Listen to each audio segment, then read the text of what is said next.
They built the altar of burnt offering of acacia wood, 3 cubits high. It was square, 5 cubits long, and 5 cubits wide. They made a horn at each of the 4 corners, so that the horns and the altar were of one piece, and they overlaid the altar with bronze. They made all its utensils of bronze, its pots, shovels, sprinkling bowls, meat forks and fire pans. They made a grating for the altar, a bronze network, to be under its ledge halfway up the altar. They cast bronze rings to hold the poles for the 4 corners of the bronze grating. They made the poles of acacia wood and overlaid them with bronze. They inserted the poles into the rings so they would be on the sides of the altar for carrying it. They made it hollow, out of boards. They made the bronze basin and its bronze stand from the mirrors of the women who served at the entrance to the tent of meeting. Next, they made the courtyard.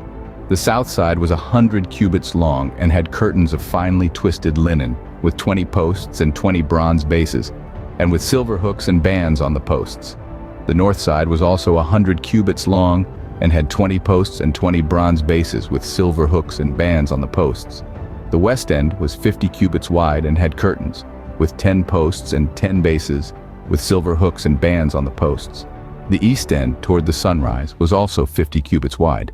Curtains, 15 cubits long, were on one side of the entrance, with 3 posts and 3 bases, and curtains 15 cubits long were on the other side of the entrance to the courtyard, with 3 posts and 3 bases. All the curtains around the courtyard were of finely twisted linen. The bases for the post were bronze. The hooks and bands on the post were silver, and their tops were overlaid with silver. So all the posts of the courtyard had silver bands. The curtain for the entrance to the courtyard was made of blue, purple, and scarlet yarn, and finely twisted linen, the work of an embroiderer. It was 20 cubits long, and, like the curtains of the courtyard, 5 cubits high, with 4 posts and 4 bronze bases. Their hooks and bands were silver, and their tops were overlaid with silver. All the tent pegs of the tabernacle and of the surrounding courtyard were bronze. These are the amounts of the materials used for the tabernacle of the covenant law, which were recorded at Moses' command by the Levites, under the direction of Ithamar, son of Aaron, the priest. Bezalel, son of Uri, the son of Hur, of the tribe of Judah, made everything the Lord commanded Moses.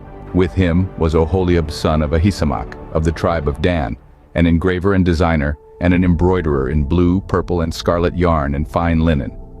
The total amount of the gold from the wave offering used for all the work on the sanctuary was 29 talents and 730 shekels, according to the sanctuary shekel. The silver obtained from those of the community who were counted in the census was 100 talents and 1,775 shekels, according to the sanctuary shekel. 1 beka per person, that is, half a shekel, according to the sanctuary shekel, from everyone who had crossed over to those counted 20 years old or more, a total of 603,550 men. The 100 talents of silver were used to cast the bases for the sanctuary and for the curtain. 100 bases from the 100 talents, 1 talent for each base. They used the 1,775 shekels to make the hooks for the posts, to overlay the tops of the posts, and to make their bands. The bronze from the wave offering was 70 talents and 2,400 shekels. They used it to make the bases for the entrance to the tent of meeting. The bronze altar with its bronze grating and all its utensils, the bases for the surrounding courtyard and those for its entrance, and all the tent pegs for the tabernacle and those for the surrounding courtyard.